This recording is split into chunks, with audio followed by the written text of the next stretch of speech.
Fala, pessoal! Boa tarde pra você. Coitada da Paula, ela não tá conseguindo nem levantar da bancada. Tá começando agora o BMC Stock, o seu programa com as principais informações do mercado financeiro no meinho do dia. Vamos conferir então os destaques do programa de hoje. Pelo menos 5 empresas foram atingidas pelo ataque cibernético a Atento. Embraer e Air Montenegro anunciam acordo para o fornecimento de componentes reparáveis. Líder chinês Xi Jinping enfrenta resistência ao plano de imposto de propriedade. Tudo isso e muito mais agora no BMC Stock.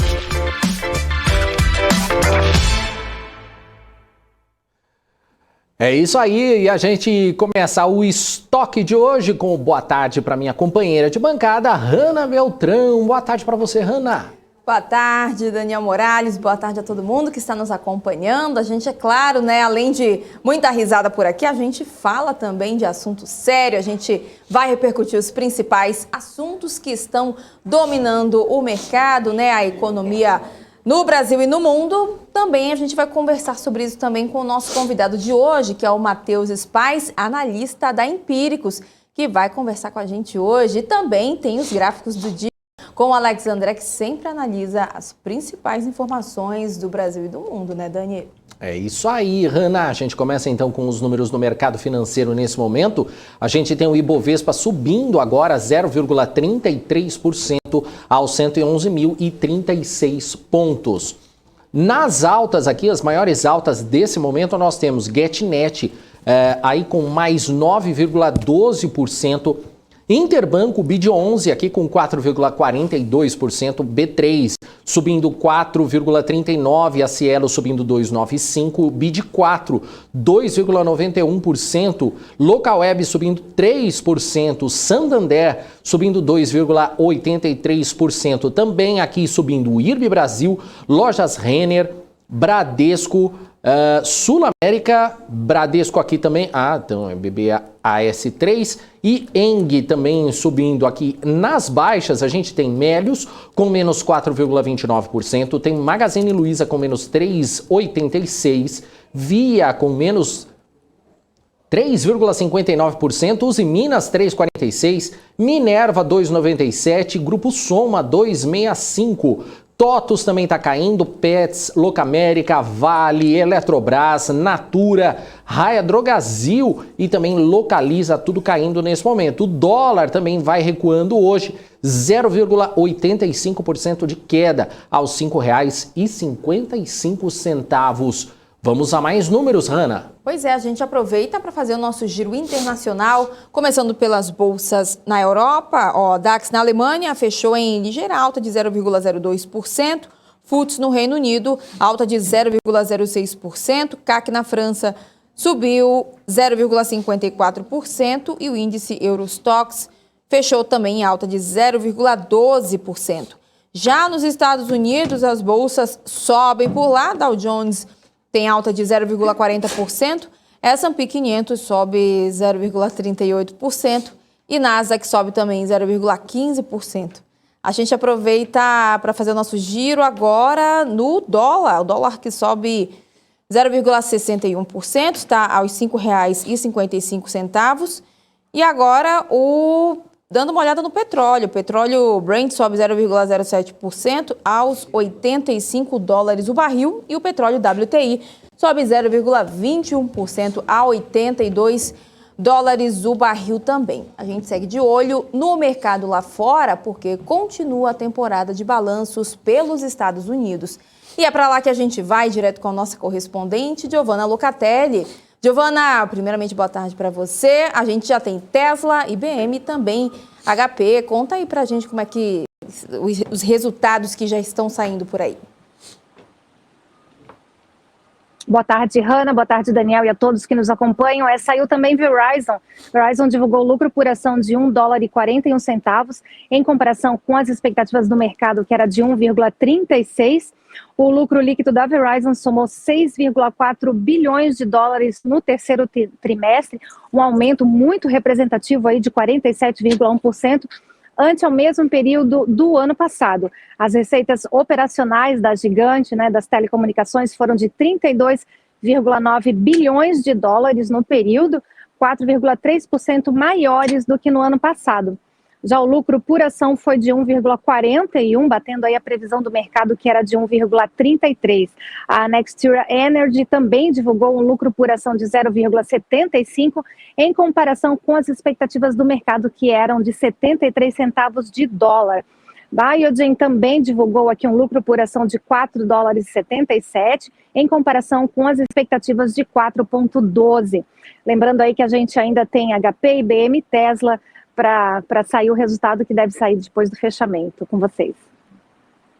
Legal, Giovana. E também, hoje também o presidente chinês Xi Jinping não escondeu também o desejo de esvaziar a bolha imobiliária da China, mas aí, de acordo com uma reportagem da agência de notícias Fox, ele está enfrentando resistência, né? Uma medida que visa conter a especulação imobiliária, um imposto sobre a propriedade em todo o país. Gostaria que você explicasse um pouco mais para a gente sobre isso, Gil.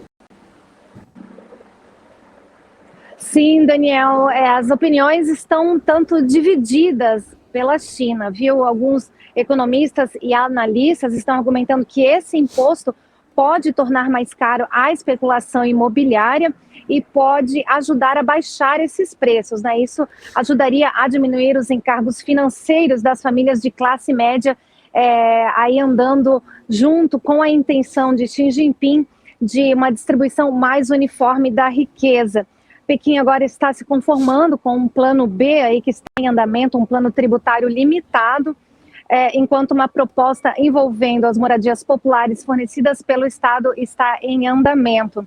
Os esforços do Xi Jinping para domar esse mercado aí estão enfrentando, como você falou, essa resistência, né? Ele, na verdade, mostrou pouca vontade em socorrer a Evergrande, que deu um reflexo muito grande para esses números aí. Várias incorporadoras menores estão sofrendo esses reflexos, os preços, as pessoas estão comprando menos casas, né? Os preços estão mais altos, então esses são alguns dos reflexos. Argumentos contra o imposto, então, que seria cobrado anualmente sobre o valor de uma propriedade, aumentaram desde que os ministérios da Fazenda, Habitação e Tributação começaram a buscar um feedback da população sobre essa proposta tributária. Muitos funcionários afirmam que o imposto poderiam esmagar, em contrapartida, né, o preço das moradias e fazer com que os gastos dos consumidores despencassem, acabando por prejudicar ainda mais a aceleração do crescimento da economia chinesa. Lembrando que 90% das famílias chinesas são proprietárias de casas e as indústrias relacionadas às propriedades, elas respondem por quase 1/3 da produção do país. Enquanto isso, até 80% da riqueza familiar da China está ligada ao mercado imobiliário, e uma queda nesses valores das propriedades iria fazer com que as famílias consumissem menos, voltando ali a afetar a aceleração do crescimento da economia da China. Então a gente espera para ver no que vai dar isso. Esse resultado deve sair, essa decisão aí nos próximos dias, e a gente, claro, acompanha tudo isso. Com certeza, Giovana, a gente vai ficar ligadinho nisso. Giovana, muito obrigado aí pela participação aqui no Estoque. Você volta mais tarde no Top News. Valeu, boa tarde para você, até amanhã. Até. Tchau, tchau. É isso aí. A CSN, a Companhia Siderúrgica Nacional, informou nesta manhã que o Conselho de Administração aprovou a 11ª emissão de debêntures simples não conversíveis em ações da empresa. A emissão em série única vai ter valor total de R$1,5 bilhão com valor nominal unitário de R$1.000 e será objeto de oferta pública com esforços restritos de distribuição. Os papéis vão ter prazo de vencimento de 7 anos, contados aí da data de emissão, com incidência de juros remuneratórios correspondentes a 100% das taxas médias diárias do DI over Extra Grupo, expressas na forma percentual ao ano, base 252 dias úteis, acrescida aí de sobretaxa correspondente a 1,65% ao ano. Em fato relevante, a CNS informa também que os recursos líquidos obtidos vão ser integralmente utilizados para financiamento de capital de giro e fins corporativos diversos.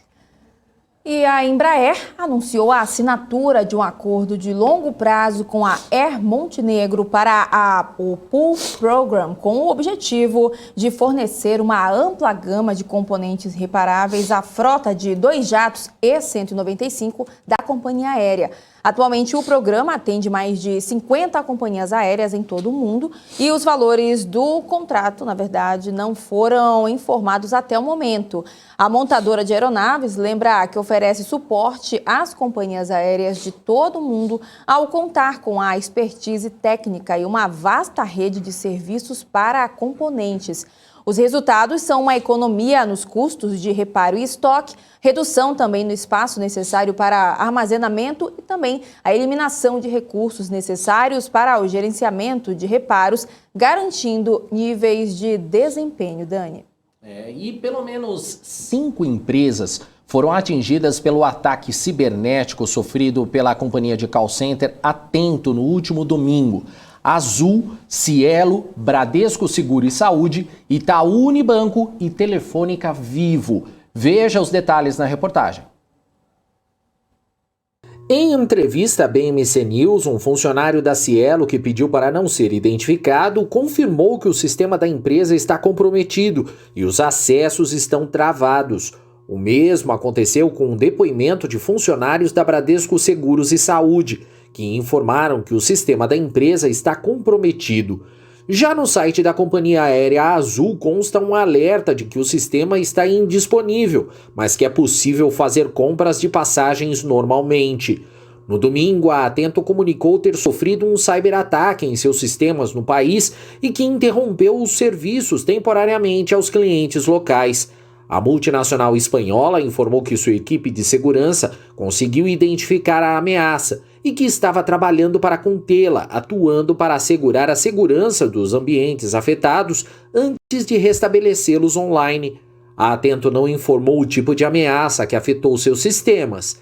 Os mais comuns a empresas têm sido os do tipo ransomware, no qual códigos maliciosos se infiltram nos sistemas das empresas até identificarem e criptografarem servidores com dados sensíveis, exigindo resgate para sua liberação na maior parte dos casos.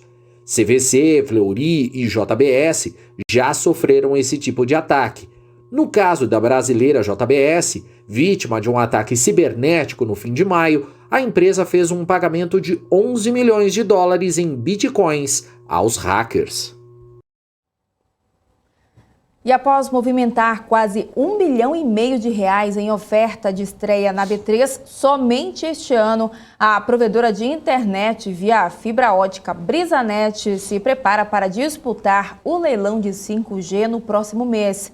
O lote embute um dos ossos do setor, que é o compromisso de levar a internet para 1.423 municípios com menos de 30 mil habitantes no Nordeste. Ainda assim, Roberto Nogueira, presidente da BrisaNet, acredita que deve haver mais de um interessado. Os lotes regionais poderão ser disputados pelas grandes empresas de telecomunicação, mas poderão ser alvo de novos entrantes no mercado, como fundos de investimento.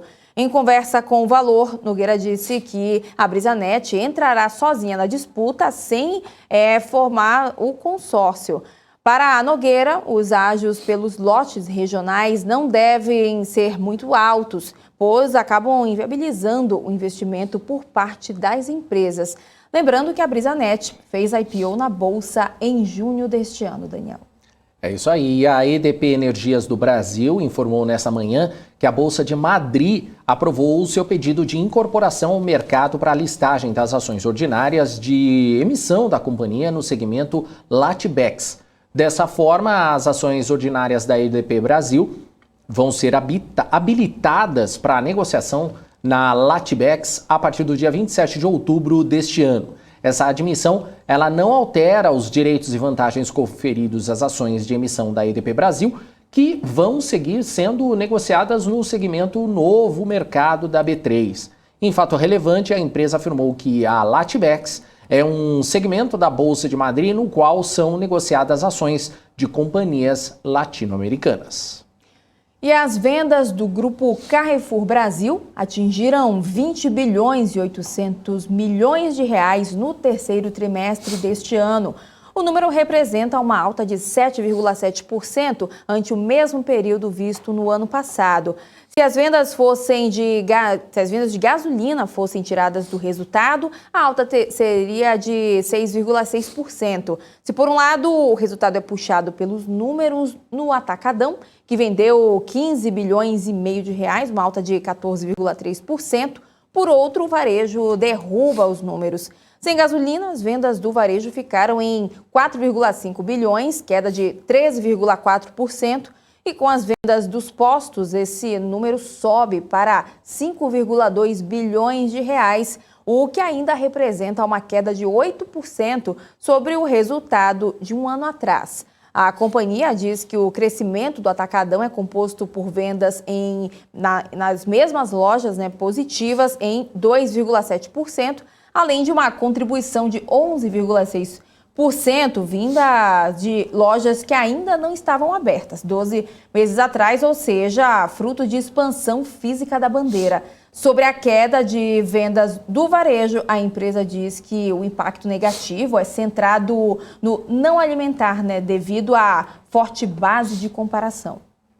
É isso aí. Vamos ver agora quem está no nosso chat e também participando ao vivo aqui do BMC Stock, né, Hanna? Pois é, vamos dar ver uma quem olhada. já está acompanhando aqui. Ó, o pessoal estava animado mais cedo, né? Falando da rinite do Daniel. É isso que eu ia falar, o Anderson já falou, rinite está atacada mesmo, então vai ter muita fungação até as 3h30. Não, tô brincando, gente, eu vou tentar me controlar, tem hora que não dá.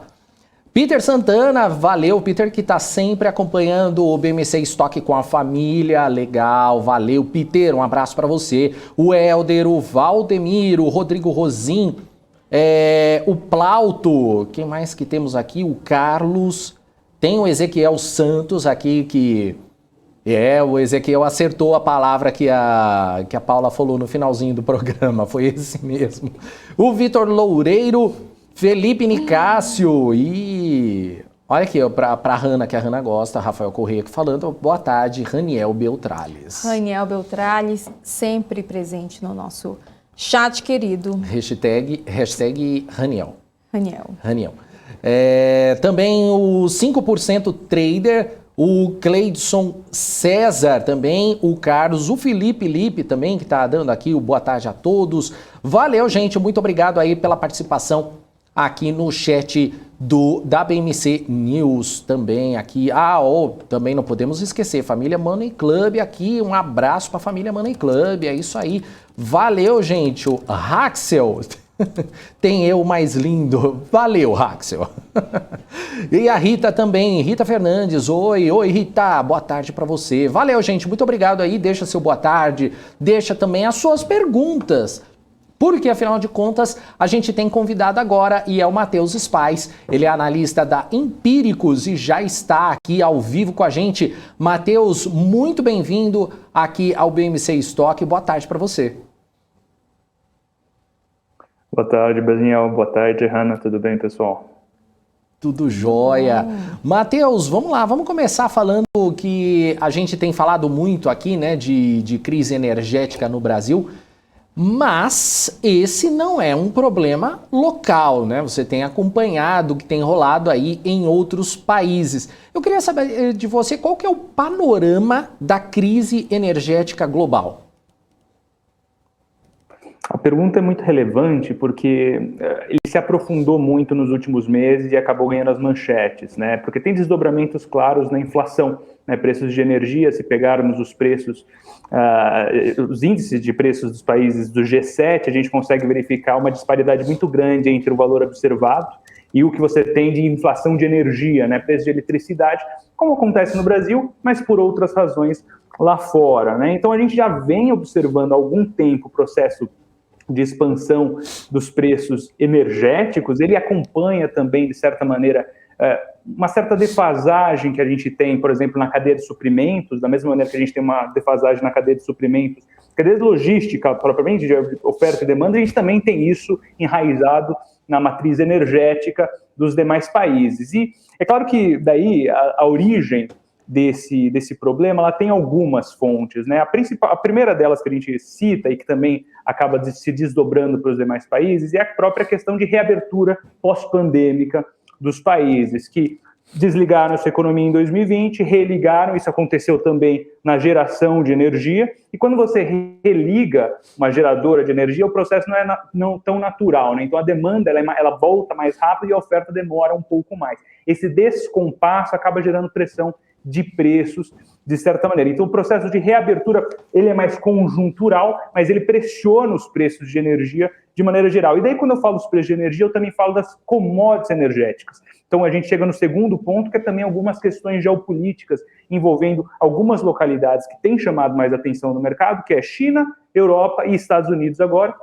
O que está acontecendo ali? China, a gente tem a questão do carvão, então, naturalmente, quem supria muito a China em termos de carvão era a Austrália, e existe uma restrição não formal de importação do carvão australiano, então tem uma questão geopolítica sino-australiana que já tem feito também manchetes, de certa maneira, né, entre os atritos que a gente tem visto, Hong Kong, China, Taiwan também tem. China e Austrália aqueceu de novo esse tema agora com acordo Reino Unido, Estados Unidos e Austrália com o fornecimento de submarinos nucleares, né? Então ali você tem um imbróglio que impede o fornecimento de carvão, e carvão é a principal combustível fóssil ali na China, é muito importante para a matriz energética. Então falta carvão, e também na questão da Europa especificamente tem a questão do gás russo, né? O gás russo. Então, ali tem duas questões, né? A Rússia consegue ter uma influência muito grande, tanto no mercado de gás europeu, o fornecimento de gás ele detém um controle muito grande, como também influência na OPEP, que daí a gente fala de outra commodity energética, o óleo, que daí tem outros desdobramentos, mas que todas essas facetas geopolíticas acabam também gerando pressão de preços, por conta da oferta restrita, tanto de gás da Rússia para a Europa, como de carvão para a China. Então, a gente falta carvão na China, o preço dispara, consequentemente, você tem não só falta de energia, a gente tem várias regiões chinesas faltando energia, várias regiões na Europa com preço de gás estourando também com risco de faltar energia, e o que nos traz ao último ponto, que na verdade talvez seja o mais importante, o menos, mais estrutural, porque a gente vai continuar vendo ele, que é o da transição energética. Então, a gente teve um processo nos últimos anos de falta de investimento na matriz convencional, assim, claro, por razões muito válidas aqui, para a transição energética para uma matriz mais sustentável e, portanto, descarbonização do mundo para a janela ali de tempo de 2030, 2050 também. Então, você tem esse processo de retirada de recursos e investimentos em combustíveis fósseis, que era o principal, e colocar recursos em matriz renovável, né? Então, eólica, solar, em algumas outras regiões que não no Brasil, porque nós já estamos já somos pesados, mas, por exemplo, China também, hidrelétricas, e tirando os preconceitos europeus, a gente também precisa falar de urânio, que é outro. Então, destinando recursos dos combustíveis fósseis, mas, claro, quando você tirou recursos da matriz principal, deixou de expandir a oferta de capacidade, você tem uma falta de oferta de energia também tradicional. E como as energias renováveis, elas ainda precisam maturar, elas ainda estão em processo de desenvolvimento, muitas vezes, e também elas são um pouco instáveis, né, são indisciplinadas. Eu adoro esse termo que o Adriano Pires, talvez uma das pessoas mais válidas para falar de energia e infraestrutura energética, consigam hoje no Brasil, né, ele fala que é muito indisciplinada, né, porque se faltar vento, você não tem eólica, se faltar sol, você não tem solar, se faltar água, como a gente está tendo no Brasil, você não tem hidrelétrica. Então, ela é muito disciplinada. Então, por exemplo, se faltou vento no Mar do Norte, deixou de abastecer as usinas eólicas britânicas e também da Escandinávia, então você teve um problema de falta de energia, sobredemandou gás. Então você voltou a demandar um combustível fóssil por falta, como a gente faz aqui no Brasil. Deixou de ter energia hidrelétrica, que é renovável, começou a demandar tanto de gás como de carvão, né, térmicas, que daí tem as bandeiras tarifárias, etc. Tudo isso é um processo de inflação de preços, e claro, a inflação de preços gera uma crise, as pessoas deixam de demandar energia, tem risco de apagão, pressiona, então você revisa a política monetária dos países, porque tem inflação, porque é um problema, nesse terceiro tópico que eu falei, né, dos três, um pouco mais estrutural. Então esse é o panorama, assim, mais geral, mais genérico, do que a gente tem observado no mundo hoje. E, Matheus, em um momento de bastante volatilidade do mercado, o que fazer, né? O que o investidor pode fazer para se proteger dessa volatilidade durante esse período? E quais seriam também os ativos que devem atravessar melhor esse cenário? Olha, em casos de proteção propriamente dito, daí a gente já responde, mata dois coelhos numa cajadada só, né? Esse é o curioso. A gente já tem falado algumas vezes de exposição nas commodities energéticas propriamente dito. E aqui, como a gente tem visto uma abertura para continuidade da alta dos preços, até na commodity pura a gente poderia estar falando. É claro que para isso, exposições internacionais seriam muito bem-vindas, porque lá fora a gente consegue alguns produtos disponíveis para varejo e hoje acessíveis para o público brasileiro, de investidores em geral, que possibilita exposição até passiva por meio de ETFs ou outros fundos nas commodities puras, né? Então você consegue comprar ETFs que compram futuros de carvão, você consegue comprar ETFs que compram futuros de gás. Mas daí a gente chega num ponto que me atrai mais, que daí acaba sendo até como uma proteção, que é o fluxo de caixa das commodities energéticas, que daí eu acredito que possa ter, tanto na questão renovável, que demanda muito investimento ainda, é preciso de muito investimento nos próximos 10 anos para que a gente consiga endereçar as metas de descarbonização sem que afetemos também a matriz energética vigente, provocando, portanto, uma crise energética como a gente tem visto agora. Então, demanda muito investimento, então tem espaço para investimento na matriz energética e também tem nos combustíveis fósseis geração de caixa. A gente tem gostado bastante, até mesmo porque commodity costuma ser considerado um meio de se proteger contra a inflação. Então, acaba sendo uma pergunta de como se proteger contra a inflação neste momento, né? Ativos que se protegem da inflação. Então, commodities energéticas, fluxo de caixa em commodities energéticas, algumas empresas, aqui eu estou falando especificamente, que conseguem fluxo de caixa por meio disso, especificamente o mercado de óleo e gás me atrai bastante, e uma segunda derivada também, mercado de energia renovável também tem chamado muita atenção, outras até um pouco mais de fronteira, como o hidrogênio também chamando bastante atenção. Então, essas facetas costumam ser maneiras de você conseguir se proteger. Claro, as empresas de energia acabam sendo hedges naturais, né? A gente falou de um movimento, por exemplo, aqui falando para o Brasil, a dinâmica brasileira, um movimento inflacionário brasileiro, entre os nomes que poderiam servir de proteção, né, contra essa inflação derivada, entre outras coisas, de um processo de alta dos preços de energia. Uma maneira é comprar propriamente ações do setor de energia. Então tem que tomar cuidado com qual. Qual é a ação que você vai fazer? Por exemplo, geração térmica a gás, como o nome, por exemplo, aqui no Brasil, Eneva, acaba fazendo sentido. Transmissoras aqui no Brasil faz sentido também. Distribuidoras aí tem que tomar cuidado.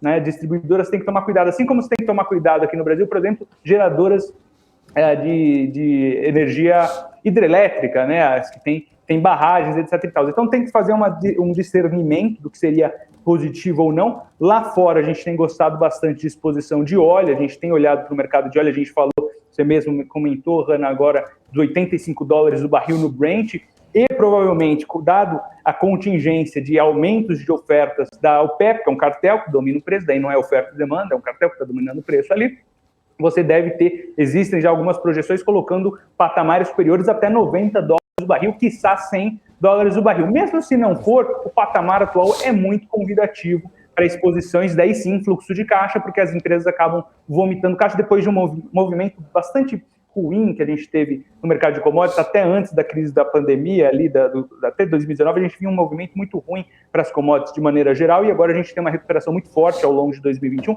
também por conta dos fatores conjunturais que eu tinha colocado, né, de reabertura, mas também por conta desses fatores estruturais. Então, acaba se expor, né, nas commodities propriamente dito, fluxo de caixa em commodities e nas próprias companhias de energia acaba sendo uma maneira de se proteger e até capturar esse movimento de maneira positiva para os portfólios. Legal. Ô, Matheus, com a maior procura por combustível nuclear, o preço do urânio ele disparou, né? Depois de uma década em baixa, após a catástrofe de Fukushima, né? Agora, investir em urânio nesse momento, ele pode ser uma oportunidade interessante? Como é que o investidor brasileiro ele consegue acessar essa commodity? Olha, a pergunta é muito boa, porque recentemente a gente teve um episódio que mimetizou o que a gente viu com aquelas ações memes, né, no começo do ano, porque as ações de urânio foram capturadas pelo pessoal da Wall Street Bets e daí subiu, que era uma beleza, né, recentemente. Então acabou ficando na boca. Mas apesar de ter subido por outros motivos, né, ainda tem espaço para uma valorização. Mas é claro que o movimento aqui que eu estou falando é um movimento de 5 anos, é um movimento de longo prazo dessa maturação. Eu entendo que haja oportunidades nesse mercado. Eu, particularmente, sou muito construtivo com o mercado de urânio, porque ela é uma energia renovável, apesar dos preconceitos que, por exemplo, o mercado europeu tem com urânio. A gente viu movimentos pós-Fukushima bastante fortes, né? Por exemplo, na Alemanha excluindo. É um movimento que vai ter que ser revisto agora, nessa próxima eleição, que agora vai estar entrando outro partido depois de muito tempo. Provavelmente vai ser revista essa abordagem alemã para a energia nuclear. Talvez tenha uma abordagem um pouco, não tão radical quanto a França, né, que é predominantemente nuclear, mas assim, mas caminhando para algo não tão desnuclearizado, porque é vital, porque quando a gente fala de tirar nuclear, a gente normalmente substitui com fóssil ou com uma energia renovável que deveria estar substituindo combustível fóssil. Então acaba sendo não eficiente para essa discussão de transição energética. E, adicionalmente, você tem, para os próximos anos, uma longa esteira de projetos no Sudeste Asiático, na China, plano quinquenal chinês bombando em relação a isso, e agora também a revitalização dessa discussão, tanto nos Estados Unidos como na Europa, com projetos de usinas nucleares mais sofisticadas, mais seguros, combatendo um pouco desse preconceito que as pessoas têm. Então é possível entrar, ainda é um investimento de mais longo prazo. Recentemente a gente viu começar a escalar os preços novamente, mas ainda existe muito espaço, existe um descompasso de oferta e demanda muito interessante por conta do patamar muito baixo de preço. Muitas ofertantes de urânio, propriamente dito, que a gente tem 2 players grandes de ofertantes, né, Cazaquistão e Canadá, e dessas duas, muitos fecharam minas de extração, então você tem um descasamento, muito parecido com o que a gente tem no choque de oferta ali da cadeia de suprimentos na reabertura, tem também, só que um pouco mais estrutural, precisa reativar. Então existe espaço de maturação desse mercado para os próximos anos, mas é um horizonte mais longo, e também é um mercado mais ruidoso, bastante volátil, então tem que ter uma exposição limitada. Considerando tudo isso, sabendo que tem potencial, mas tem risco também, o investidor brasileiro hoje tem algumas possibilidades. Lá fora, a gente surfou muito bem com exposição em empresa específica, a Cameco, mas também a gente gosta bastante de exposição um pouco mais passiva no mercado, como ETFs de urânio, né? A gente tem o URA lá fora, que acaba sendo um ETF muito bacana, mas esses são investimentos no exterior. Aqui no Brasil já existem algumas soluções de fundos que acabam comprando empresas lá fora e facilitam esse movimento do investidor. Algumas corretoras já disponibilizam esse tipo de investimento e acaba também sendo uma maneira de facilitar e democratizar mais acesso. Então, o investidor brasileiro ainda tem oportunidade de entrar, existem veículos claros para esse movimento, e eu entendo que, ao passar do tempo, cada vez mais, principalmente agora, né, a gente tem uma discussão importante acontecer agora no mês de novembro sobre a COP26 em Glasgow, no Reino Unido, que os países devem, entre outras coisas, não só discutir a crise energética global e as metas de descarbonização, como também tentar revitalizar um pouco desse preconceito muito mal construído sobre o urânio, porque acaba sendo uma energia muito positiva nesse processo todo que a gente está vivendo para as próximas décadas, eu entendo. Perfeito. E qual seria a magnitude dessa valorização recente do urânio e quais as projeções em relação a isso? Para quem ainda não tem a commodity no portfólio, ainda vale a pena começar a investir em urânio mesmo depois dessa valorização recente? Dada que a valorização recente teve um caráter um pouco mais especulativo do que você poderia considerar, dado que o mercado já naturalmente seria volátil, essa vez teve um movimento, uma pernada um pouco mais especulativa, ajustes no curto prazo são possíveis, até mesmo porque está na boca do Wall Street Bets, e aquele povo lá não sabe, é muito previsível.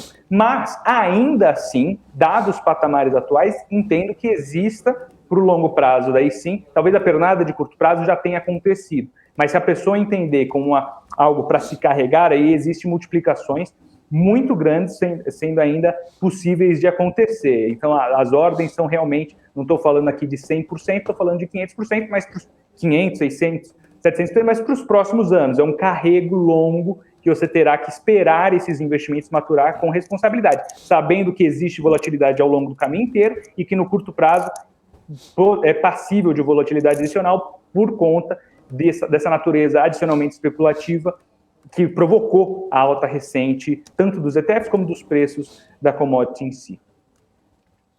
Legal, Matheus. Agora, um dos termos que vem sendo tratado recentemente por vocês também é a inflação verde. Eu queria que você explicasse para a gente o que é essa inflação verde e como que o investidor ele deve se preparar para esse tipo de cenário.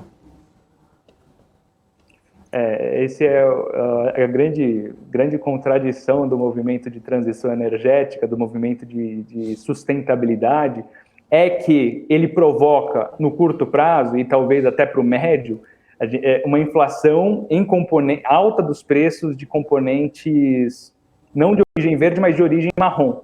Então, por exemplo, você vai fazer usinas eólicas, você vai precisar de pás de eólicas, você vai ter que ter aço, você vai precisar de cobre, você vai fazer barragens hidrelétricas, você vai precisar de cimento, que é um derivado do petróleo, você vai precisar fazer bateria, você vai precisar de cobre, enfim. Então, você acaba tendo necessidade de minerais para a construção dessa base, dessa matriz renovável para os próximos anos, que demandam componentes de origem marrom.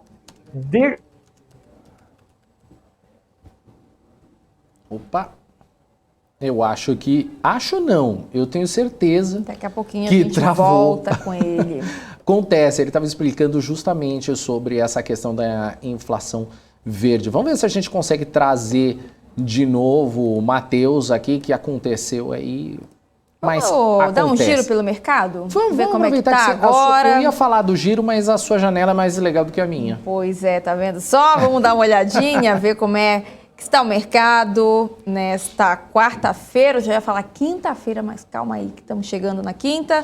Vamos lá, então, pedir para o nosso querido Leonardo, que eu vi ele passando aqui, o Leonardo que já está aqui com a gente. É o Júnior, o Júnior, que está aí, grande Júnior, para compartilhar a nossa tela aí, que bonita. Valeu, Júnior. Vamos lá. O Ibovespa segue, agora há pouco estava caindo, agora está subindo 0,40%. Ele está agora aos 111.120 pontos. O índice abriu aos 110.677 pontos, chegou a renovar mínima de 110.488 pontos, máxima de 111.757 pontos. A gente vai acompanhando o índice nesse momento, que agora está subindo 0,43%. Já aqui no nosso mapa de calor, a gente vê que está bem dividido, né? Uma parte das empresas, a maior parte está subindo, mas está bem dividido, né? Ainda tem muito chão no pregão de hoje. Estou olhando aqui, GetNet, né? GetNet 11 subindo 6,37%. Os bancos também estão figurando entre as maiores altas. BID 11, Banco Inter sobe 5, agora virou, subindo 4,90%. Tá tudo subindo aqui, ó. Eu coloco em cima aqui, vai tudo saindo. Daqui a pouquinho a gente volta com... A gente já tem, Daniel, o nosso entrevistado? Vamos voltar com ele antes que a internet não queira trollar. Daqui a pouquinho eu volto com o nosso mapa do calor. Aproveitar que ele está de volta, então, a gente volta então naquela pergunta. Eu só vou retomar aquela pergunta, Matheus. Para quem perdeu, a gente estava falando sobre a inflação verde e eu perguntei justamente o que é essa inflação verde e como que o investidor ele deve se preparar para esse tipo de cenário. Quebrou bem na hora que você estava explicando, então vamos fazer o seguinte, começa tudo de novo, é mais fácil. Tá bom, sem problema, desculpa pessoal, instabilidade aqui nos tempos modernos. Bem, basicamente então, para a gente tentar ser pouco objetivo aqui nesse início, é que os processos de transição energética, de construção de uma matriz mais renovável, demandam componentes que muitas vezes não têm origem renovável.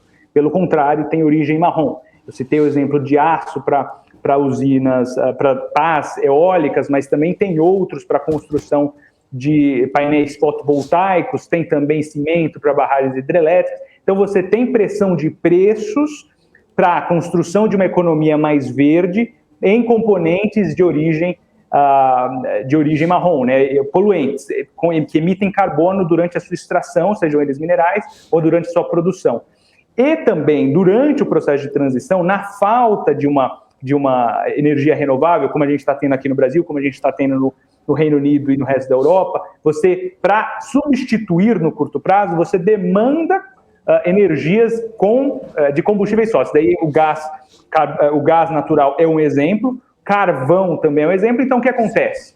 Os processos de construção de transição energética, quando apressados, provocam o que a gente também pode chamar de vingança da velha economia.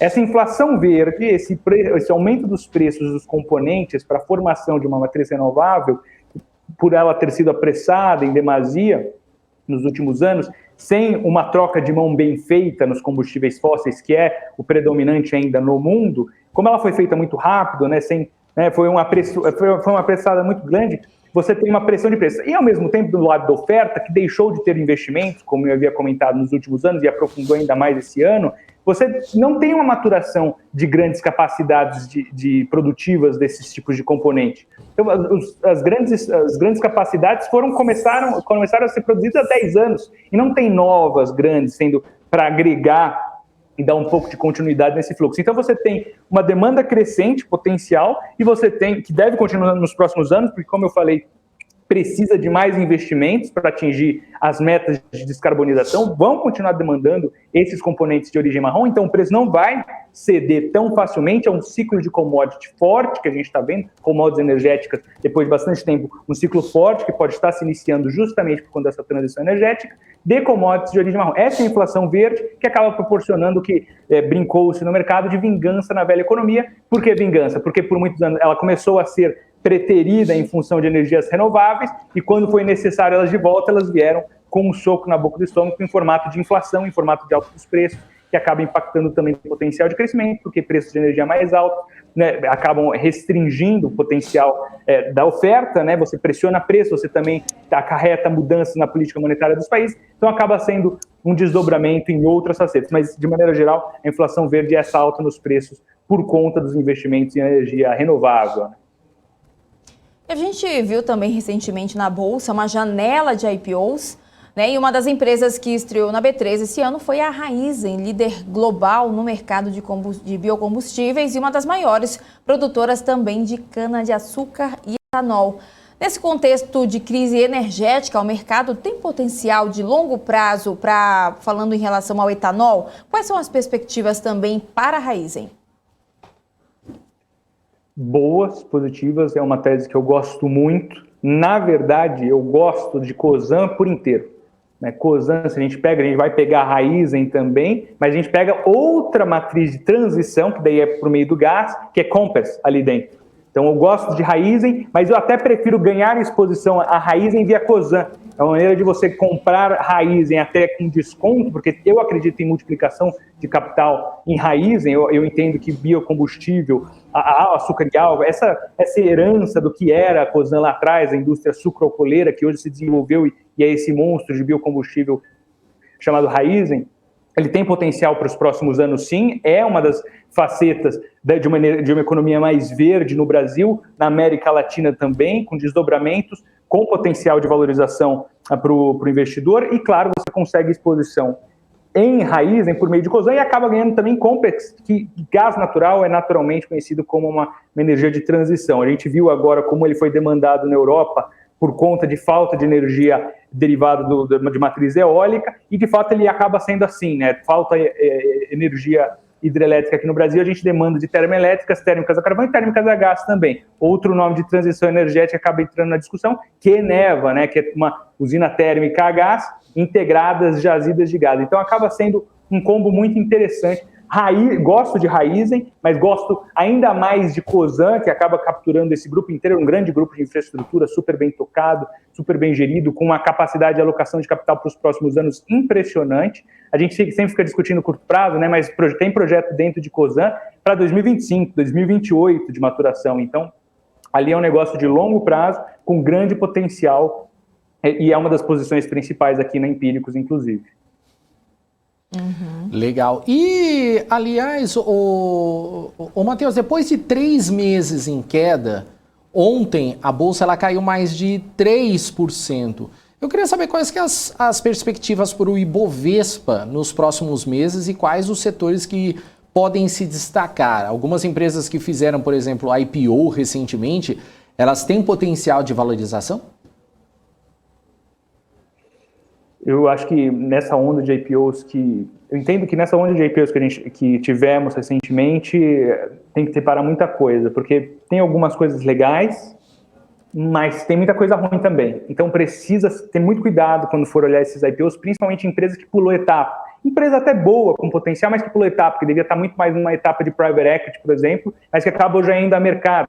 Isso complica um pouco o próprio business em si, né? Porque começa a ter que prestar conta de uma maneira recorrente, né? Que não estava acostumado a fazer e que muitas vezes não é o caso. Então, na questão dos IPOs, tem coisa boa, a gente citou Raizen, mas tem outros, até empresas um pouco menores, às vezes até mesmo restrita por conta de oferta e CVM 476, não está liberada pelos primeiros 18 meses de negociação para investidores em geral, só para investidores qualificados e profissionais, mas ainda assim bacanas, mas tem que separar bastante as coisas. Em geral, esses que vieram de uma matriz mais tecnológica, né, mais sexy, tentando mimetizar o que aconteceu lá fora, tem mais chance de perda do que de acerto, ali tem que ser muito mais seleto.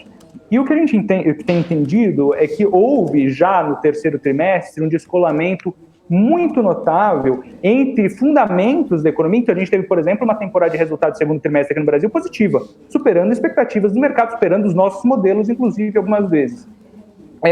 Mas acabou não se refletindo tão bem nesse terceiro trimestre por conta de um macro muito poluído, né? Então o macro se tornou soberano, como aconteceu ontem, por exemplo. A gente totalmente descolado da realidade internacional, sofrendo por conta de percepção de risco doméstico, atrelada ao calcanhar de Aquiles da economia brasileira, que é o panorama fiscal. Brasília acabou se escondendo atrás de um discurso um pouco mais de conveniência, né? Estamos à véspera de eleição, é um pouco natural que isso aconteça, então vão atrás de solucionar a questão dos combustíveis, Auxílio Brasil, em vez de endereçar problemas como o do precatório, que era um meteoro até então, orçamento 2022 e outras coisas que seriam muito mais positivas estruturalmente, por exemplo, para mitigar a alta dos juros e do dólar, para crescimento. Porque se imagina o seguinte, se você piora a percepção de risco doméstico, você não só joga o dólar lá para cima e impacta potencialmente a inflação, que prejudica também a política monetária, provocando mais alta dos juros e, consequentemente, menor crescimento, mais desemprego. Você também joga para cima a curva de juros. Então, você empina a curva de juros quando você tem percepção fiscal deteriorada. E se você machuca a curva de juros longa, o vértice mais longo, e também empinando o vértice mais curto, você tem uma elevação em nível da curva, você machuca a valuation de empresa, você destrói a perspectiva de financiamento de longo prazo, o que também machuca demais expectativa de retorno de investimento de grandes players que poderiam fazer contratação, poderiam empregar, poderiam potencialmente aumentar a renda real, por conta de um discurso um pouco mais convencional, e acaba não tendo uma desorganização, o mercado não gosta dessa falta de transparência, vai ter um anúncio agora do Auxílio Brasil, não vai ter mais, 30 minutos antes, daí agora vai estourar o teto em 30 bi, não vai ser bi, ninguém sabe o que acontece, a falta de transparência é prejudicial. A gente viu, por exemplo, um erro de transparência do Banco Central brasileiro, que é muito bem tocado, deixa eu deixar bem claro isso, é muito bem tocado, mas acabou tendo o problema do Forward Guidance, a falta de transparência ali naquela transição do Forward, abandonou o Forward Guidance e já começou a subir juros. Também foi mal entendida pelo mercado. Então houve essa perda de aderência entre os nomes tradicionais, entre os fundamentos e a performance dos ativos. A gente não vê até mesmo porque a gente tinha aprimoramento. Se a gente pegar o segundo trimestre, a gente teve boas perspectivas, tanto de resultados,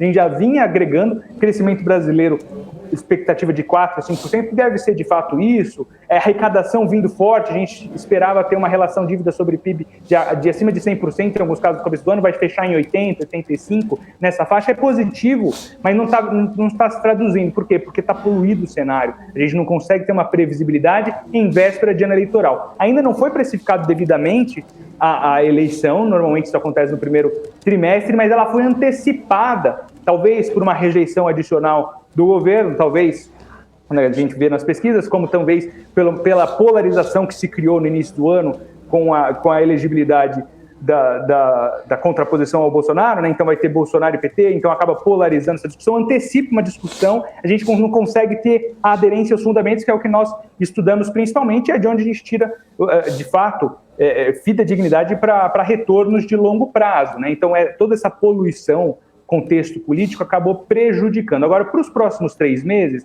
há espaço para uma apreciação do Ibovespa?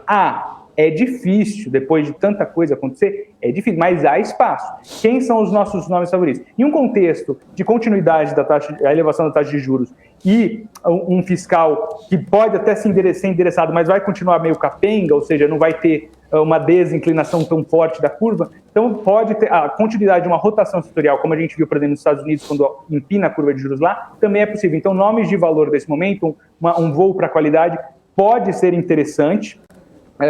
E também commodities, que a gente conversou tanto aqui hoje, a gente gosta bastante, em especial petróleo, Vale, depois que apanhou muito, minério de ferro estava muito lá em cima, corrigiu para um patamar saudável, para os nossos modelos ainda, é um nome super barato, então commodities é legal, acaba capturando bem, sem perder muito para o índice, e também nomes de valor para esse último ano, até mesmo porque nomes de valor, tradicionalmente, a gente pensa em bancos no Brasil, a alta de juros beneficia o setor financeiro, então tem espaço também. Mas não é um caminho fácil. A gente acabou jogando um segundo semestre que tinha tudo para ser muito bom no lixo, então a gente vai ter que correr atrás do prejuízo.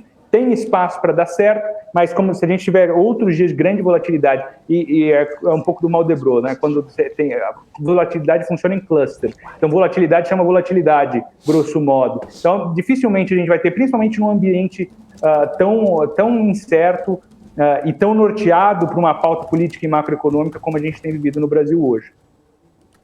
Perfeito. Legal, então. Matheus, muito obrigado aqui pela sua participação no BMC Stock, muito esclarecedor aí a sua fala. Obrigado mais uma vez e esteja sempre convidado para retornar. Muito obrigado, eu agradeço. Obrigado, pessoal. Valeu, então, Matheus. Muito obrigado aqui pela participação. Esse foi o Matheus Spies, ele é analista da Empíricos. E agora eu vou com Hanna Beltrão. Pois é, agora a gente vai com os gráficos do dia com o Alex André, que traz mais de 10 gráficos pra gente. Ó, tô falando aqui, gente, cadê? Deu até um negócio aí pra gente. Já vamos então chamar o Alex, que está ao vivo aqui com a gente. Corta pro Alex aqui. Gente, coloca o Alex lado a lado aqui com a gente pra gente dar boa tarde pro Alex. Agora sim, boa tarde pra você, Alex. Vamos lá então. Boa tarde, Hanna. Boa tarde, Daniel. Corta pra mim, né? Corta pra mim. Corta pra mim. É isso aí, Hanna, Daniel, né? Sempre trouxemos 10 gráficos do dia, sempre para atualizar você, investidor, para tomar a melhor decisão dos seus investimentos, né? Sempre levando para uma leitura macro, né? Uma leitura mais top-down. Então vamos lá, vamos aqui colocar os gráficos aqui na tela, então, para a gente falar um pouquinho que nós temos aqui para hoje, né? O primeiro gráfico para a gente falar um pouquinho sobre China, né? A gente sempre atualiza em relação ao mercado de real estate, nós seguimos, né, monitorando o mercado de China. Atualmente, né, esse gráfico ele traz em relação ao preço médio das casas, né, no mercado primário chinês, dividido por 4 tiers, ou seja, o Tier 1, 2, 3 e 4. Né? Ou seja, lembrando, né, que o Tier 1, né, ou seja, o Tier 1 é basicamente as empresas de alta renda, altíssima renda, e vai abaixando até chegar no Tier 4, que são empresas que estão aí correlacionadas, né, à baixa renda, né, a baixíssima renda. Lembrando que essa linha azul mais clara, né, é a média das 70 maiores cidades na China, tá? E esse gráfico aqui eu acho que não fica muito visível aqui para vocês, mas eu vou traduzir o que está acontecendo agora, tá? Ou seja, a gente tem aqui nessa linha aqui no meio, nessa linha mais escura, provavelmente não dá para enxergar aqui, que separa, né, o zero do patamar negativo para o positivo. Né? O que nós enxergamos esse gráfico desde 2014. Observamos um boom, né, crescimento econômico de 2015 até ali no final de 2016 e começando a acelerar em 2017, que é essa linha aqui, praticamente alta renda, né, também foi acompanhado por outros setores também da economia chinesa. Mas lembrando, né, esse aumento, né, esse boom imobiliário que ocorreu em 2015 e 2016 foi claramente também em relação ao aumento de crédito chinês. Se você colocar o gráfico em relação ao aumento de crédito, né, impulsionado pelo governo e também o preço de casa, a gente consegue observar que o aumento de preço de casa está correlacionado com a maior demanda, ao mesmo tempo que o crédito também fica mais disponível, né, para a população chinesa. Claramente que a gente consegue também traduzir nesse gráfico, né, que traz ali a prosperidade comum, né, que é muito conhecida, que é muito falada, né, que é aí a meta, né, da China, que é focar em educação, né, saúde e também habitação, né, da população chinesa. Então, lembrando, né, nós temos aqui em relação uma preocupação no curto prazo, né, agora indo para 2021, uma queda muito mais acentuada, né, do Tier 4, ou seja, baixa renda, chegando já no patamar de queda de quase 10%. Nessa média de 70 cidades, né, das 70 maiores cidades na China, está representando, né, uma média, né, de crescimento no preço de casas, uma média de preços, né, ou seja, relação a 0 a 0, ou seja, anualizado, ou seja, a gente consegue observar uma queda em relação principalmente à venda, né? E se não está vendendo, né, numa velocidade, né, a gente consegue ver pela medida pelo VSO, ou seja, das companhias, não só a Evergrande, né, tem outras companhias também da China, se não está vendendo muito rápido, né, ou seja, se diminui a demanda, se diminui o crédito, claramente as companhias precisam fazer o quê? Diminuir o preço das casas. Então a gente consegue entender que está ali no 0 a 0, então, ou seja, está desanimando, né, o setor de real estate, principalmente nessa média de 70 cidades por aqui. O que está mais, né, forte, né, ou seja, que consegue segurar aí um pouquinho acima de 0, né, ainda em patamar positivo, que é o Tier 1 e o Tier 2, né, ou seja, que está pontilhado aqui, que é o Tier 1, e essa linha mais cinza aqui, mais clara, que também é o Tier 2, que representa um crescimento ali próximo a 0,25%, 0,40% de crescimento em relação a preços de casa, que é o setor mais resiliente, né, o setor de alta e altíssima renda, como aqui nós vemos no Brasil, né? Ou seja, o setor de baixa renda é o que mais sofre, né, em relação de aumento de inflação, que a gente está vendo no mundo todo, né, diminuição da carteira de crédito dos principais bancos em relação ao financiamento imobiliário. Claro, né, que dependendo da janela aqui no Brasil também a gente consegue ter um diferencial, né? Ou seja, aqui no Brasil a gente consegue observar até um movimento ao contrário, né? Aqui o VSO das companhias seguem elevados, mas também tem relação ao impacto principalmente inflacionário dos insumos e também uma desaceleração dos resultados reportados agora no terceiro trimestre, resultados operacionais, tá? Aqui no Brasil, tá? Mas na China a situação está muito pior em relação, né, até mesmo discutindo um possível default de crédito. Inclusive até saiu uma notícia hoje, né, que a CINIC, né, uma outra construtora chinesa, né, anunciou aí um não pagamento de uma parcela da dívida, tá? Então, olho nisso, tá? Atenção na China.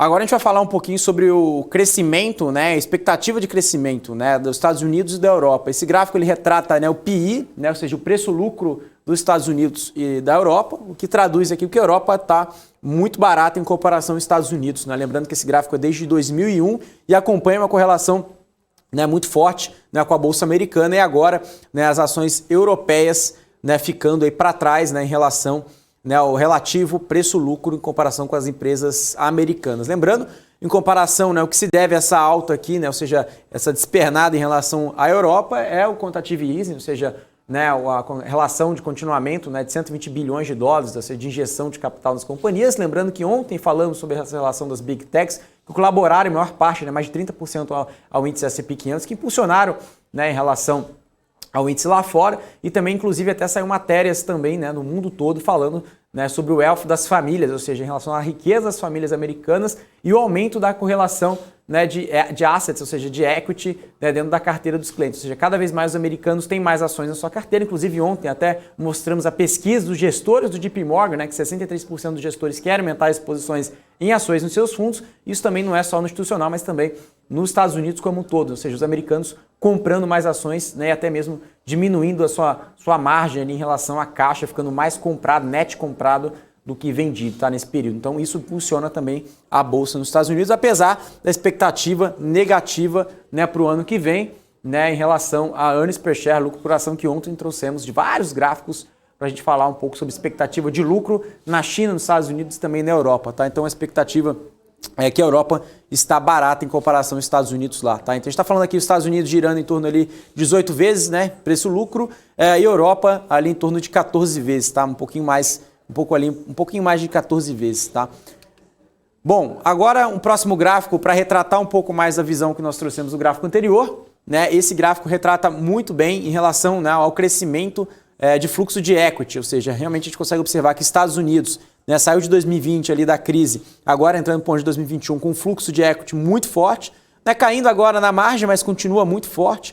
Europa se recuperando, né, chegando ali no 0 a 0, ou seja, o mundo percebendo, né, ou seja, esse grande influxo de ações, né, no mercado americano fez essa discrepância, né, entre a Europa e os Estados Unidos, o mercado percebendo de forma relativa, né, principalmente nesse indicador como eu trouxe, preço-lucro, né, que é tão conhecido no mercado, traz ali uma atratividade maior nas empresas europeias. Então, a gente consegue observar um fluxo, né, para as ações europeias aumentando, chegando ali no 0 a 0. Tá? Lembrando que nós tivemos esse movimento em 2016, 2017, aí tivemos um alto performance aqui em relação aos anos anteriores, em 2018, aí voltamos em 2019 até agora em 2021, lembrando agora, né, no final de outubro, né, agora a gente está no dia 20, né, então a gente tem ali no comecinho, né, de outubro acelerando, né, também chegando ali próximo do 0 a 0, tá? Quando a gente fala aqui em relação a fluxo de entrada, né, de equity nas empresas, né, ou seja, de capital estrangeiro, né, em relação às empresas europeias, tá? Então tem relação a isso.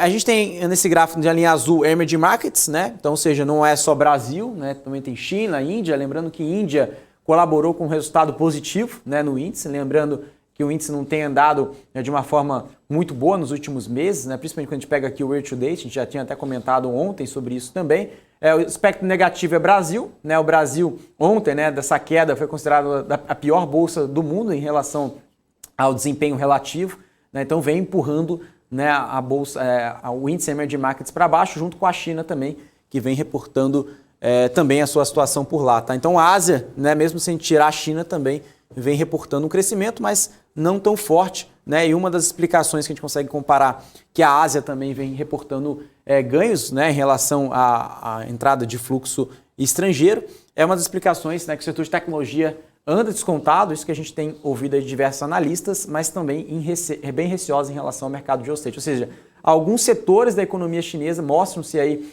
como oportunidades, né, de acordo com alguns estrategistas, e por outro lado, alguns setores deixando de lado, que é o setor de real estate. Isso não é uma grande novidade, mas isso que tem visto em alguns relatórios, inclusive esse gráfico do JP Morgan, tá?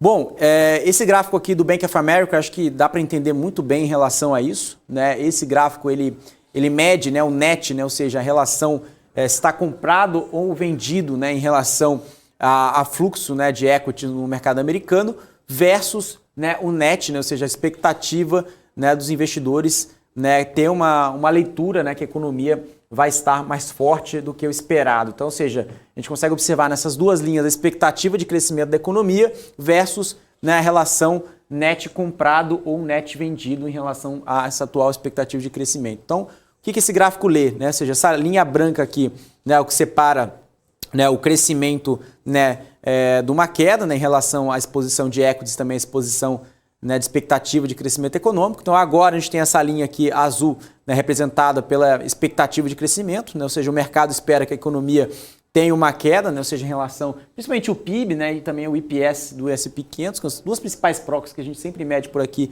no BMC Stock, mas, né, quando a gente consegue comparar aqui, né, as alocações, né, de equity nos Estados Unidos ainda não colaboraram com esse indicador. Então lembrando que esse gráfico é desde 2008, ou seja, a gente consegue observar uma grande correlação, ou seja, muito correlacionado com a expectativa de crescimento econômico versus um aumento, né, de alocação em equity nas famílias, ou seja, no wealth das famílias. Então isso é muito correlacionado, mas ainda, né, a Bolsa Americana, principalmente, né, os acionistas ainda aumentando exposições, né, nas suas companhias, tá? Então a gente não está vendo uma diminuição de exposição, muito pelo contrário, a gente continua observando, né, no high ainda, né, ou seja, no topo, mesmo que tenha uma queda aqui marginal, mas ainda com um patamar muito, muito alto, tá? Então a gente está falando aqui em torno de 75%, tá, de net comprado, no geral. Bom, agora que é interessante aqui esse gráfico para a gente retratar, né, são dois gráficos. Primeiro é o gráfico do MSCI Emerging Markets e o outro gráfico, né, que é o MSCI MENA. Né? O que é esse MSCI MENA? Ele engloba alguns países do Oriente Médio, né, como Arábia Saudita, Kuwait, Catar, Emirados Árabes, né, Unidos e também Egito. Tá? O que tem essa grande diferença? Porque o MSCI MENA, né, o MSCI dos países, né, do Oriente Médio, vem desempenhando muito forte, inclusive em linha reta. Muito ao contrário do MSCI Emerging Markets, né, que são de mercados emergentes. Inclusive, dentro desse bolo, né, do MSCI Emerging Markets, se a gente separar, a gente consegue entender que os países do Oriente Médio vêm performando muito mais. Tem uma explicação para isso, tá? Se a gente, claro, entender o porquê, eu já tinha falado isso, inclusive, nos últimos dias. Natural gas, né, o gás natural na Europa, tinha subido 7, 8 vezes. Né? Qual que é a matriz energética do mundo? Se a gente está numa crise energética global, quais são as três principais fontes de energias no mundo todo? Né? Petróleo, carvão e gás natural. Né? Então, gás natural tem uma falta muito grande na Europa como um todo. A Europa é autossuficiente em torno de 24%. Os maiores detentores de reserva de gás natural no mundo é o Catar, né? É o Irã e também, né, a Rússia. Né? Então, por isso que a Rússia também, claro, não só a Rússia, mas a Rússia é uma das maiores reservas no mundo em relação a gás natural, que também vem provendo aí uma adição maior, né, na Europa, que vem trazendo alívio, apesar do conflito geopolítico. Então a Rússia tendo um resultado positivo de 19% em dólar, a Colômbia é o primeiro com 21%, a Indonésia com 16%, a Índia com 15%. Eu tinha falado que a Índia tinha reportado um crescimento muito positivo em comparação a outros países, né, asiáticos. Então isso que a gente consegue traduzir aqui, ó, 15%. Aí vem a Arábia Saudita, né, nesse bolo aqui, 15%, seria beneficiado pelas grandes reservas de petróleo, né, pela relação do cartel, né, do OPEP elevando, né, em relação à restrição, né, principalmente em relação à oferta, né, ou seja, fazendo o preço do petróleo subir. A gente está falando em torno, né, do petróleo Brent a $84, muito saudável. República Tcheca, 14%. Aí nós já entramos aqui no Kuwait e no Catar, né? Kuwait também com grandes reservas também de petróleo, né? Catar também gás natural, petróleo, né? Desempenhando 10% de aumento, ou seja, muito correlacionado com as commodities, né? Principalmente o preço do petróleo e gás natural. Aí tem a Hungria com 9%, o Egito com 8%, né? Os Emirados Árabes Unidos aí com 7%. Aí embaixo nós temos México, Filipinas, né? Polônia, Malásia, Taiwan, Grécia, Tailândia. Aí nós temos aqui, né, os países, né, que estão com o pior desempenho do mundo, tá? Chile, Brasil e China, tá? Os piores países de mercados emergentes. Inclusive, a gente tem o Chile com 16% e Brasil com 16%, ou seja, a Bolsa Brasileira com um dos piores desempenhos do mundo, tá? Olhando para essa métrica, a gente pode olhar como um copo cheio, como um copo vazio, né? Olhando como um copo cheio, a Bolsa está muito descontada, né, em relação ao histórico, quando a gente vê aqui, né, o PI, né, o preço sobre o preço-lucro. E também tem diversas explicações sobre isso, né? Eu não vou me alongar muito, mas também a China também sofrendo, né? Continuando com 15%, mas o Brasil sofrendo muito mais do que a China, tá? Apesar que o holofote, claro, está na uma das maiores economias do mundo, né? A segunda maior economia do mundo, que é a China.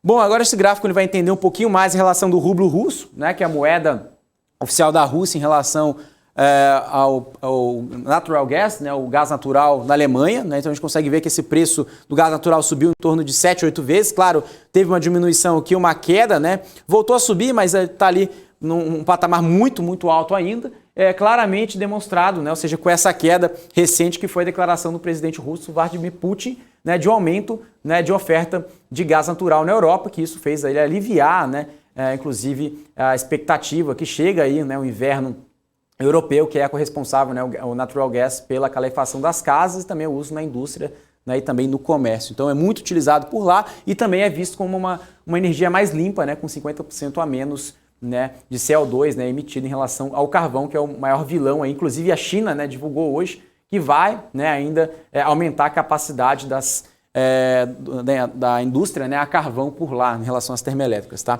E o rublo russo ele vem se beneficiando, tá? Então o rublo russo ele vem subindo, né? Ou seja, entre as moedas, né, a gente consegue observar o real como uma das piores moedas, mas o rublo russo se recuperando, né? Lembrando que a gente tem essa janela aqui, né, desde 2020, desde o primeiro trimestre de 2020, a gente consegue ver que superou o patamar, né? Ou seja, a gente teve aqui, né, um suporte, como pode dizer aqui no segundo trimestre de 2021, no primeiro trimestre e no quarto trimestre de 2020, ou seja, superou e agora com tendência de alta, principalmente em relação com o aumento de demanda do gás natural e também do petróleo, e também a Rússia um dos principais países que a gente consegue entender ali numa leitura mais geopolítica, que tem, né, reservas e também tem um poder ali, né, de se beneficiar nesse cenário. O rublo russo vem mostrando isso, tá? Então é um gráfico em correlação com o aumento de gás natural, com também em relação ao aumento da moeda oficial lá na Rússia, tá? O rublo russo. Bom, aí agora a gente vai falar um pouquinho, né, dessa cesta de mercado desenvolvido versus mercados emergentes, né, o diferencial de crescimento relativo, esse gráfico do Goldman Sachs, né, que tem a estimativa que o mercado de emerging markets sofreu bastante, inclusive ele está no recorde do low aqui, né, o diferencial, a gente consegue ver esse gráfico numa janela de expectativa até 2023, mas lembrando que a gente tem essa janela desde 91, ou seja, a gente chegou aqui uma queda forte aqui no ano de 99, 2000, quando teve a Tech Bubble, depois a emerging markets outperformou nesse cenário, outperformou em 2006 até ali 2008 a crise imobiliária, depois devolveu. E agora, qual que é a leitura do Goldman Sachs, né? Ou seja, quando a gente tem em relação ao crescimento, né? Ou seja, um forecast, uma expectativa de um ano para frente, né? A gente tem expectativa de 2022 e 2023. O mercado espera, né? Ou seja, o Goldman Sachs entende, né, que está num recorde histórico em relação ao 91, ou seja, o mercado desenvolvido subindo muito mais que a emerging markets, não é uma novidade, a gente trouxe diversos gráficos aqui no BMC Stock para retratar isso, ou seja, S&P 500 subindo, o Eurostock subindo, as principais economias do mundo subindo, principalmente sendo impulsionadas, né, pelo quantitative easing, e o mercado emergente sofrendo em relação a isso, principalmente com o aumento de juros, e o Brasil, um dos países que mais aumentaram os juros, e faz essa relação de saída de fluxo de equities para renda fixa de forma geral, ou seja, buscando, né, o yield nesse sentido. E isso tira, né, a atratividade, principalmente aqui da Bolsa Brasileira, tirando principalmente os focos que a gente fala aqui em relação ao fator local. Tá? Mas em relação a mercados emergentes, que não engloba só o Brasil, né, engloba Rússia, Brasil, Índia, Turquia, todos esses países, Goldman Sachs entende que tem uma oportunidade de crescimento de mercados emergentes versus mercados envolvidos, à medida que as grandes economias do mundo têm uma perspectiva de queda em relação ao lucro, né? Ou seja, quando a gente pega EPS, também as atividades como PMI e também outros indicadores econômicos por lá. Tá? Em relação à inflação, esse gráfico é interessante, né? O preço do leite também subindo, né? Reportando aí altas muito significativas, muito mais do que o ano de 2020, reportando aí recordes históricos. Então não é só o carvão que reportando recordes, né? Outras commodities também, como o leite, que também vem reportando preços muito altos, também pressiona, né, o preço da cesta básica nas famílias, levando a inflação aí pegar, principalmente nas famílias aí de baixa renda, como a gente trouxe, não só em relação ao real estate, mas em relação ao varejo, e preocupa bastante. E também a inflação pressiona também as curvas de juros. Tá? Então esse é o principal ponto aqui, o preço do leite subindo no mundo todo. Tá? Bom, agora esse gráfico aqui é interessante também do Bank of America, Merrill Lynch, né, do setor, né, de fundos. Né? Eles fizeram uma pesquisa em relação a qual deve ser o próximo grande, né, risco de cauda, né, que o mercado espera. Tem as duas janelas, né, que eles pesquisaram, em setembro e outubro desse ano. Né? Mudou muita coisa. Né? O mercado esperava, principalmente nesse gráfico aqui, nessa linha, nessa barra mais clara, né, é outubro, e nessa linha azul mais claro, aqui mais escuro, como pode dizer em comparação a essa de cima, é setembro, ou seja, o mês passado. Então o mercado tem um peso muito maior agora para a inflação do que o mês passado, ou seja, o mercado está muito mais preocupado com a inflação agora em outubro do que em setembro. Em relação à China, ninguém tinha uma preocupação muito grande na China em setembro, agora em outubro as atenções ganharam-se, né, de uma forma muito relevante. Em relação, né, a asset bubbles, ou seja, né, bolhas, né, nos principais classes de ativos, né, ou seja, diminuiu em relação a setembro, ou seja, o mercado não está com uma preocupação em relação a isso, né, quando a gente consegue entender de forma geral. O tapering, né, o Fed taper, né, aumentou, lembrando que setembro não tinha uma grande preocupação referente a isso. Aí olha que interessante, Delta, né, ou seja, variante Delta, né, se é preocupante para os mercados. O mercado agora não tem atenção referente a isso, ou seja, no mês de setembro tinha uma preocupação referente a risco de cauda, agora, né, praticamente diminuiu, né, de uma forma muito consistente, ou seja, de uma forma muito, muito forte, ou seja, o mercado não está preocupado com o Covid. Né, e também em relação à política fiscal nos Estados Unidos, que aumentou de forma marginal, e também outros, né, de uma forma mais específica, continua ali próximo ali de 5% do total da preocupação, ou seja, o mercado espera ali próximo a 50%, né, do consenso do mercado, que um grande risco, né, em relação, né, ao risco o grande risco de cauda, né, no mundo todo é a inflação. Né, e por último ali a gente tem tanto a China e também asset bubbles, ou seja, em relação, né, a bolhas de ativos, né, de classe de ativos globais, e também junto com a preocupação do tapering, e vem diminuindo a preocupação com o Covid e também em relação da política fiscal dos Estados Unidos. Tá? E esse gráfico aqui acho que é interessante, o último gráfico a gente falar sobre inflação, né, na Europa. O mercado espera que tenha um aumento relativo de inflação no ano de 2022, mas que diminua, né, vem diminuindo aqui em 2022, que tenha um aumento relativo em 2023, mas qual que é a leitura? A partir de 2024, né, vem melhorando, né, ou seja, vem ficando essa curva mais flat, mais previsível, mas o mercado espera que 2022 e 2023 a leitura de inflação esteja acima até mesmo de 2021, dependendo da janela ali no começo do ano, mas 2023 a leitura de inflação na Europa vem a diminuir, ou seja, as principais commodities vem diminuindo, né, e também as pressões inflacionárias vêm se equalizando, né, à medida que a relação do choque de oferta e também a crise de supply que contribui para isso, né, principalmente em relação à preocupação dos alimentos também na Europa, né, também vem sendo amenizadas, mas não agora, nos próximos 2, 3 anos. Tá? Então esses são os principais consensos, lembrando que esse consenso aqui é do Goldman Sachs. Tá bom, Daniel, Hanna, esses são os principais comentários aqui dos 10 gráficos de hoje para auxiliar você, investidor, na melhor tomada de decisão para os seus investimentos. Valeu, Alex. Obrigado, hein? Até amanhã, então. Até amanhã. Tchau, tchau. Valeu. Tchau, tchau. Vamos aproveitar e trazer atualizações sobre o mercado. O Ibovespa agora está subindo 0,53%. Vou até pedir para o grande Leonardo do Twitter, nem sei se o Leonardo está aí ou se é o Júnior, para compartilhar aqui para a gente conseguir olhar. Está agora o índice aos 111.263 pontos, Lembrando que ele abriu aos 110.677 pontos, chegou a renovar máxima de 111.753 pontos e mínima de 110.488 pontos. Já aqui no nosso mapa de calor, a gente vê o Banco Inter disparando aqui entre as maiores altas, alta de 6,22%. O Banco Santander também, Sambi 11, também sobe pouco mais de 2,40%. A gente vê o setor de varejo também, destacando aqui entre as maiores altas, setor de bancos também, setor de energia elétrica, ó, lojas Renner do setor de varejo sobe 2,53%. Por enquanto, é essa situação aqui. Já no nosso bloco vermelhinho, na ala vermelha, né, como o Daniel adora me zoar todos os dias, tem Cash 3, Melios recuando 4,51%. Depois tem Magazine Luiza, Magalu também recuando 3,71%. No mesmo bloco tem Via caindo 3,08%. Pets também recuando 2,4%. Grupo Soma também está entre as maiores quedas do dia. Grupo Soma recuando 2,84%. Uzi Minas também cai 3,59%. BIF 3 recua 3,27%. E Vale, né, que a gente sabe que tem grande peso no índice brasileiro, né, na B3, no Ibovespa, está caindo 2,72%.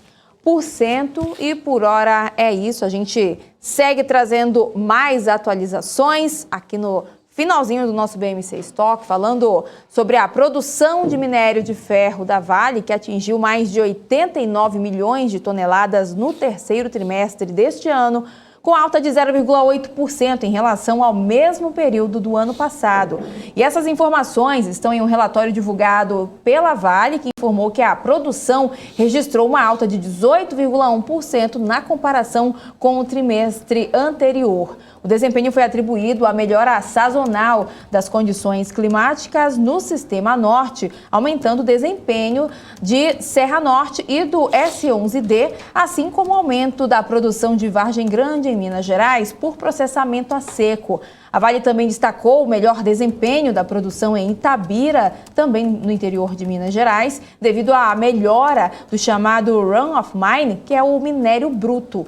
A maior compra de terceiros, embora proporcionalmente menor do que a do trimestre anterior, é a de mina de fábrica, que atingiu a capacidade total de 6 milhões de toneladas após retomar o processo de beneficiamento no segundo trimestre. Daniel. É isso aí. E a Comissão de Fiscalização Financeira e Controle da Câmara dos Deputados promove audiência pública amanhã para tratar da venda da Oi Móvel para as operadoras Claro, TIM e Vivo. O debate foi solicitado pelo deputado Elias Vaz, que lembra que a Oi apresentou o pedido de recuperação judicial em 2016 e desde então começou a receber propostas de compra. Em dezembro foi vendida por 16 bilhões e meio de reais para Claro, TIM e Vivo. Segundo o deputado, o caso revela aí um movimento coordenado das operadoras com o objetivo de ampliar suas participações e concentrar o mercado. O resultado dessa negociação poderá ser altamente prejudicial aos consumidores brasileiros, que já não contam com muitas opções neste segmento. E falando mais uma vez em Embraer, a montadora de aeronaves fechou acordo com a Republic Airways para a prestação de serviço utilizando o Beacon, uma plataforma de coordenação de manutenção incubado pela Embraer. Mas o valor da transação até o momento não foi informado pela companhia. Veja os detalhes agora na reportagem. Em documento enviado à Comissão de Valores Mobiliários, a Embraer afirmou que o Beacon vai apoiar todas as operações de manutenção e acelerar o tempo de retorno à operação da aeronave, integrando a plataforma nas estações da companhia aérea Republic Airways. Além disso, ele também deve incluir cada um de seus provedores de manutenção de plantão. Marco Aurélio Cesarino, head da Beacon, afirmou que a Republic tem sido uma excelente parceira. Disse ainda que o grupo está orgulhoso por ampliar o relacionamento para comprovar os minutos economizados por caso, o tempo geral economizado com atrasos fora de serviço, identificar novos casos para utilizar e aproveitar insights centrados em operações para apoiar os líderes na tomada de decisões de negócios inteligentes no dia a dia. A parceria entre a Beacon e a Republic começou em janeiro do ano passado, quando a empresa passou a usar a plataforma como o primeiro cliente de segmento de aviação comercial nos Estados Unidos. A Republic Airways possui uma frota de 233 aeronaves e hoje é uma das maiores operadoras comerciais regionais do país norte-americano. E o BMC Stock vai chegando ao fim. Eu continuo aqui para o BMC Market até as 3h30 da tarde. E a Hanna volta amanhã, né, Hanna? Volto amanhã com mais notícias, mais informações, desde cedinho no BMC News, né, Dani? Para você, então, bom BMC Market. A gente se encontra amanhã e sem rinite, porque eu tenho certeza que vai passar.